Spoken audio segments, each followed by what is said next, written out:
Greetings, royal family. Let's get right into these hot topics. So, Tamar Twitter fingers Braxton is all over social media, and not for a good reason, ladies and gentlemen. Tamar Ernestine Twitter fingers Braxton says, men are not straight if they don't touch you for 3 days. So this is according to VladTV.com, and she basically took to Instagram to set some things straight, or to basically go off, get some things off of her chest about a man's sexuality, I guess.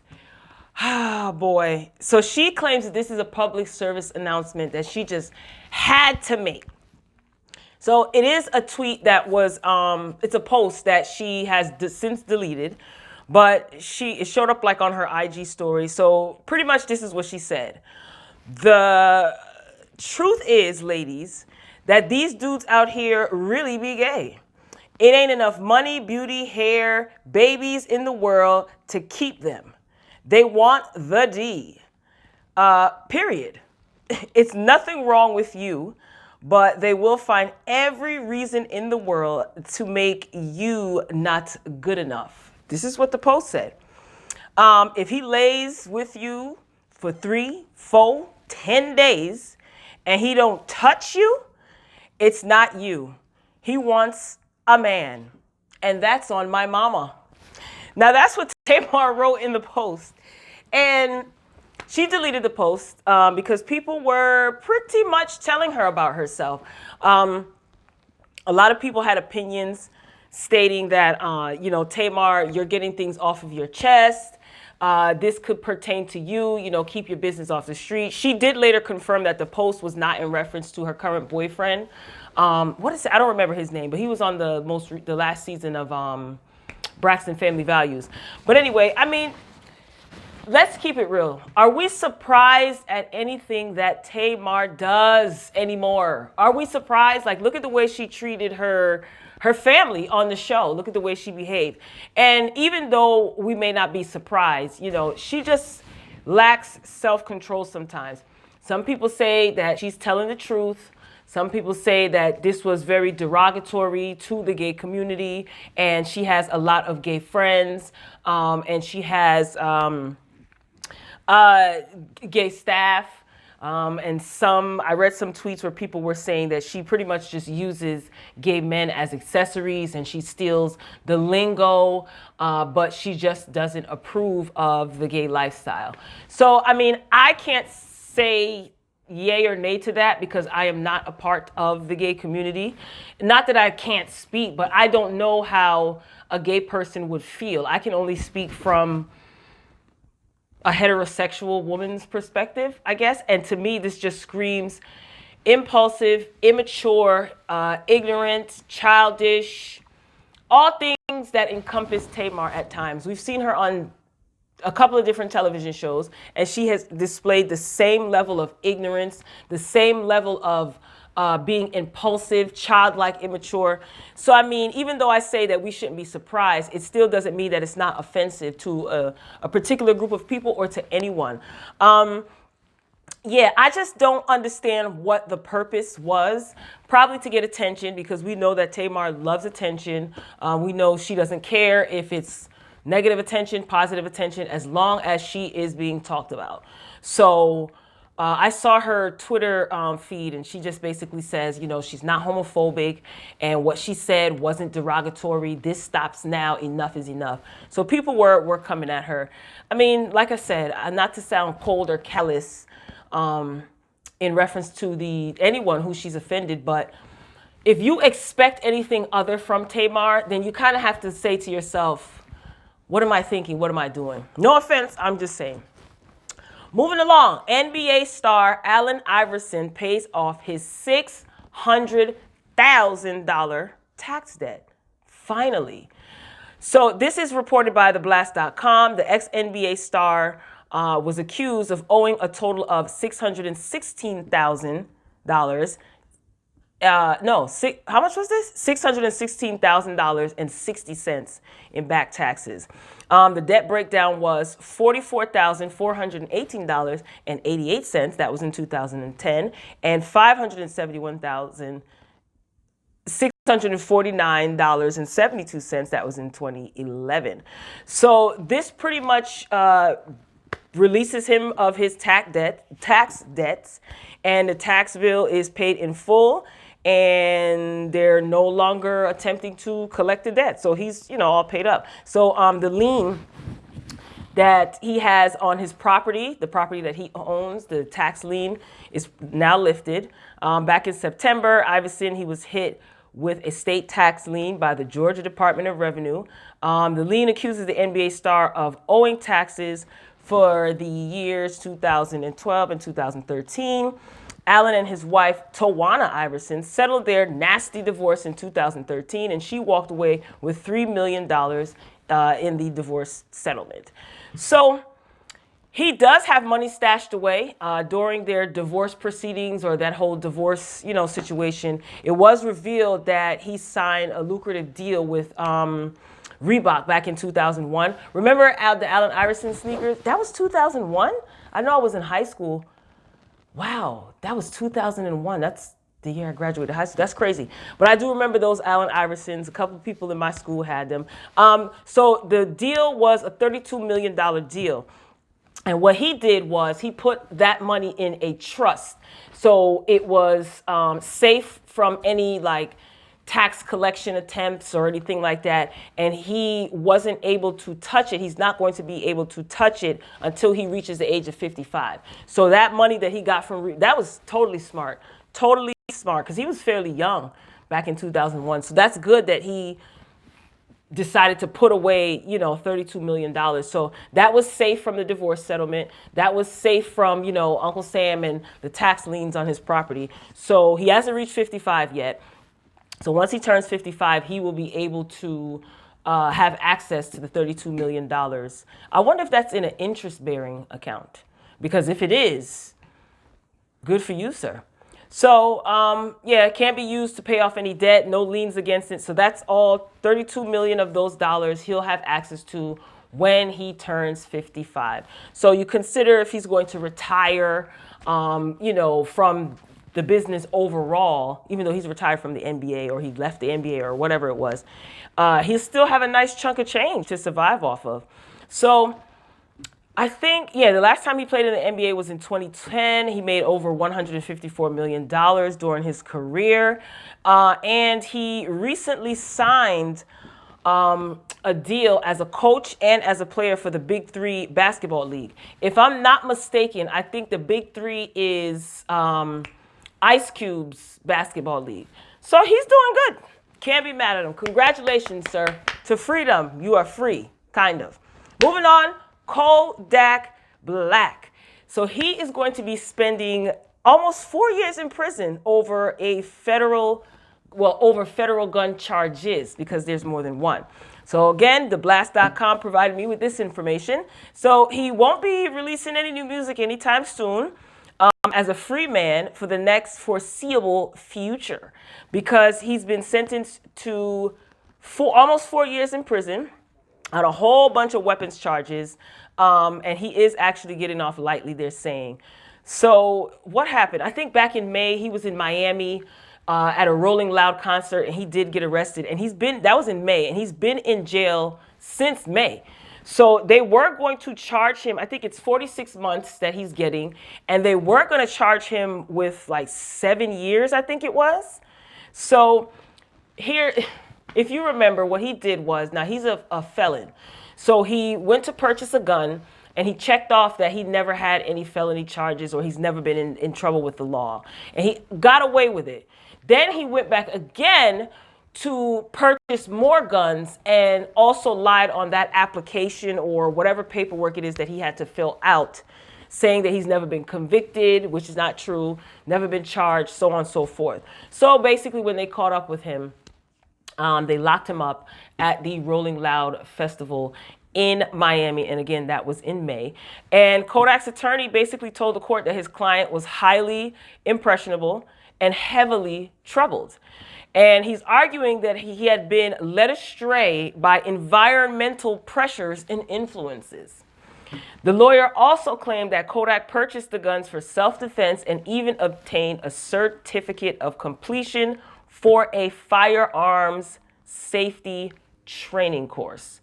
So his lawyer is basically saying that he had been influenced by the people around him, where he comes from, because he is from Florida. I don't think he is from the hoods of Florida like he claimed. I think he grew up in a suburban neighborhood. They talked about that back in May. So the lawyer is basically saying that he's extremely impressionable, and the people that he was hanging around and the environment that he comes from caused him to do this. And he purchased all of these guns to protect himself.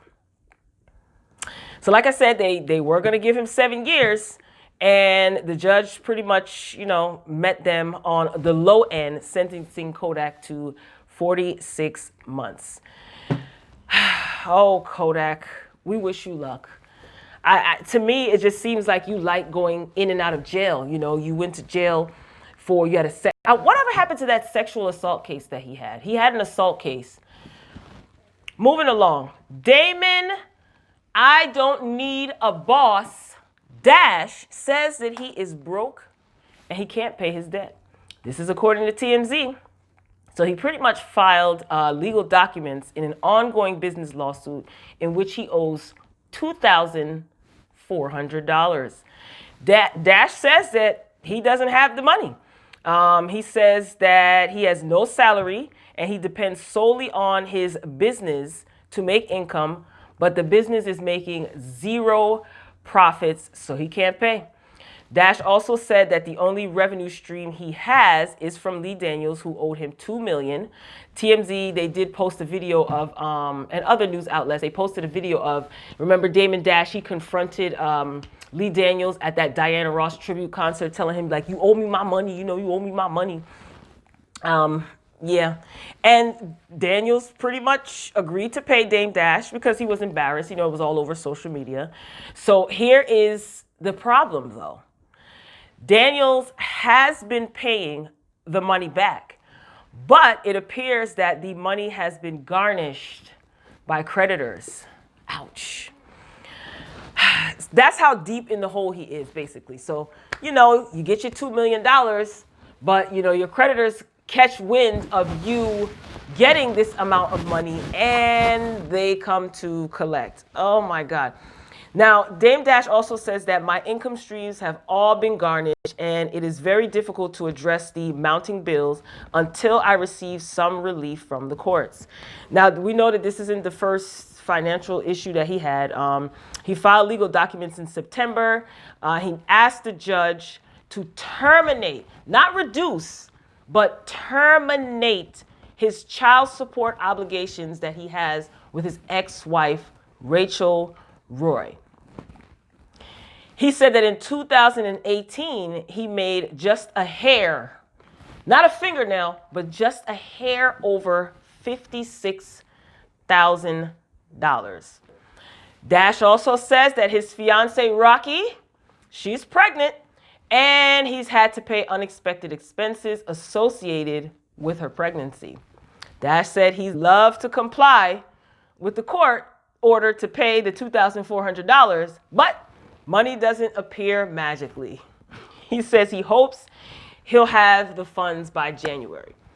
Now, let me ask y'all a question.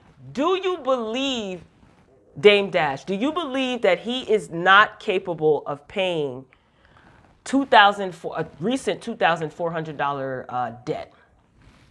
Do you believe that he can't pay it or he just doesn't want to pay it? I don't know, man. You may not. I don't know. I don't believe him. I don't believe him. I remember Dame Dash was on Growing Up Hip Hop LA, which is supposed to be coming back, by the way. Anyway, and if you watch that show, his girlfriend Rocky, she wanted to get married and have a baby. So they started doing IVF. So obviously the IVF worked because she's pregnant now. Dame Dash has, I want to say, 3 or 4 kids, I think. I think so. Either 3 or 4. So the child that he has with Rachel Roy, you know, they're divorced. Rachel Roy is his ex-wife, and he's paying child support. He really wants the courts to terminate, like I said, not reduce, but terminate his child support payments for the kid that he has, for the child that he has with his ex-wife.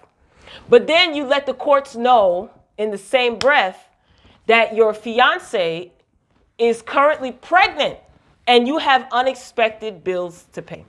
So if we are going to go in the order of priority, the child that you had with Rachel Roy was here before you even got engaged to Rocky. And I know that probably sounds mean, but how is that your other child's problem? You know, how is that Rachel Roy's problem? This is, I don't believe that he is broke. Like, if Dame Dash is broke, he's like rich people broke, not broke people broke. You know what I'm saying? Because, I don't know, he's still looking good. As far as like coming with suits, when I see him, he has like $3,000 glasses on and Cartier glasses. And, well, that doesn't necessarily mean anything. He could borrow clothes, or that could be stuff that he had. But I don't know if I believe this. A debt for $2,400. He could sell a shoelace from an expensive shoe that he has in his closet and take care of that debt. But I just don't get it. You want the child support to be terminated for one child because your fiance is pregnant and you have unexpected bills. Your priorities are all out of whack, Dame. I think you better call Jay-Z. Call him. Nah, but I don't believe it. I believe that he is trying to like finagle or finesse. You know, he's a hustler. So he's trying to finagle and finesse and get his way, you know, get himself out of something. But if it is true, it is sad. It's unfortunate. You definitely should have been better at managing your companies. And you basically screamed on DJ Envy and tried to embarrass him because he is an employee of sorts at the radio station. And you basically called him like a punk. You call him all types of stuff. You got a boss. You got to answer to people. And DJ Envy is pretty much creating some lucrative business opportunity for himself so that he can pass them on to his children. So, yeah, Dame Dash, I don't know. This is not looking good. But I'm inclined to believe that he's lying. I think that he has the money and he's trying to get out of paying his bills. I mean, he wouldn't be the first. He certainly isn't going to be the last. All right. Auntie Monique says that she is suing Netflix for discrimination. Netflix tells TMZ, "We care deeply about inclusion and diversity and take any accusations of discrimination very seriously. We believe our opening offer to Monique was fair, which is why we will be fighting this lawsuit." That is a statement from Netflix in response to Monique suing Netflix. So a source with direct knowledge tells, who is this, TMZ? Yeah, tells TMZ that the executive that Monique claims used the N-word during a meeting was fired over the incident. So Monique is finally taking her accusations against Netflix for discrimination to a court of law. That's how she titled the lawsuit. In the lawsuit, the Oscar-winning actress and comedian accuses Netflix of race-based discrimination for how it negotiated a comedy special with her.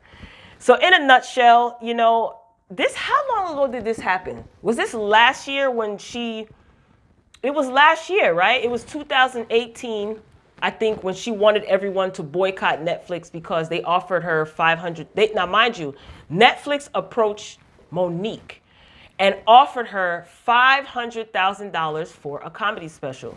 Netflix also stated that they are going to retain the rights of the comedy special. I don't know if it was 100% or if they would have like part of the rights, but a large majority.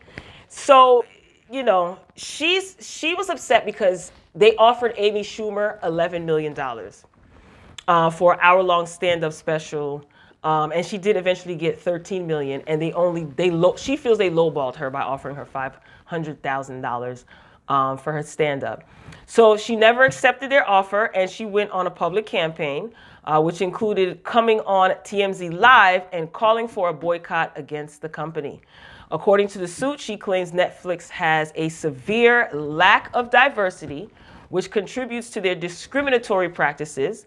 Specifically, she claims, one Netflix executive used the N-word in a meeting that was in 2018, and it was in front of like a group of 60 people. But Monique was not present at this meeting. Oh gosh, she also claims Netflix allowed Kevin Spacey to use the N-word while on the set of House of Cards without any consequences. In the suit, she alleges Spacey complained to his personal security guards, "I don't want blank in my seat anymore." N-word is the blank. And she's not suing Kevin Spacey, of course. Monique also used a major pay gap and on the Netflix hit The Crown. Oh, I never seen The Crown because, oh yes, I don't even need to read this part. The Crown was a show that was on Netflix, and she's basically saying that the woman who played, it was about the Queen of England, the woman who played the Queen of England was paid significantly less than the gentleman, no, Queen Elizabeth. Yeah, Queen Elizabeth II. She played Queen Elizabeth II. So Monique is saying that that woman was paid significantly less, I think like $14,000 an episode less than the actor who played Prince Philip. So she's basically saying that they're like, the payment gap is another form of like, you know, discrimination because this woman wasn't paid and she played an important role in the series Queen Elizabeth II, and here it is, Prince Philip, he got more than this woman did. Monique, what that got to do with you? That has nothing to do with you. So she's suing them for unspecified damages and for an injunction forcing the company to change its discriminatory policies. All right, Auntie Monique. Now, what I like about Monique is she will talk. You know, you saw her on The Breakfast Club last year with Charlamagne, Angela Yee. I think, was Angela Yee there? Anyway, with The Breakfast Club. So Charlamagne had some good points. And even though I know Leonard wanted to kind of like roast Monique, I don't think he did so because, number one, Monique's husband was there. And number two, I really think that he respects Monique. I think he respects Monique. And Charlamagne would have been a fool to, like, you know how he is, like to roast Monique. She was being respectful. He was being respectful. Monique, listen, I support you. I can't tell you that you weren't discriminated against. You probably were. Maybe you weren't. Maybe you know, right? We can't say that Monique is bugging, nobody discriminated against her. We don't know. I understand her point about being paid $500,000. I would listen. Netflix, you could pay me to stand on the stage and blink and hold a microphone. You could pay me $100,000. I take it. Anyway, $500,000 she was offered, and Amy Schumer was eventually paid $13 million. So I can understand. You know, Monique knows that her community loves her. You know, her fans love her. But Monique, let's keep it 100% real. You have not been, when Netflix approached Monique, Monique had not been doing any shows, like a lot of shows. She may do one here and one there, maybe. I know that she did Precious. Is that the name of the movie? Oh my God, what's the name of the movie that she did for Lee Daniels? It is Precious, right? I never seen it. And she pretty much came out of retirement, and she said this. She did this as a favor to a friend, which was Lee Daniels at the time. They're no longer friends. So you were focused on your family and your kids, totally respect it. But you want Netflix to give you a couple, I don't even remember how much she wanted. She wanted a couple of $1 million. And there's no guarantee that they are going to even crack the surface as far as getting a return on their investment. I think you being in show business and Monique being in show business, that's unreal and that's unfair and it's irrational. Yes, people will come out to see Monique, but you don't have anything for Netflix to judge you on other than a couple of movies that you've been in. I think she was in that movie with Danny Glover and Chris Rock a couple of years ago, which I never seen. I heard it was funny, but it didn't break any box office numbers. Yes, we know that you won an Oscar, my dear. We know that. But what have you done for us lately? Listen, the money that Netflix puts up as far as these shows are concerned is big money. And people can say, well, Netflix has it. Yeah, they have it and they want to keep it and they want it to be lucrative. So again, I can't say that Monique is lying. I can't say that. There probably was some sort of discrimination. And the discrimination could have also been that you haven't had any projects out in a while, in a long while, for them to even say, hey, let me pay you $1 million. You know what I mean? I don't know. I don't think she's wrong, but I mean, if you're going to sue Netflix and say that their discriminatory practices are wrong and, you got to be careful, Monique, because you got black, you got white, you got Hispanic, you have transgendered, black transgendered, comedians having stand-up specials and TV shows on Netflix. So we know the games that sometimes people can play. So it may be difficult for you to prove your case. I'm not telling her to not sue Netflix, but I don't know. I don't know, Monique. I don't know, Auntie. You got to do what you got to do, but I don't know. And see, this is not, you see what's going on with Comcast and Byron Allen and this case being taken to the Supreme Court and the Civil Rights Act of 1866 is basically on the line. It's interesting that Monique is doing this. Not saying it's good or bad, but it's interesting.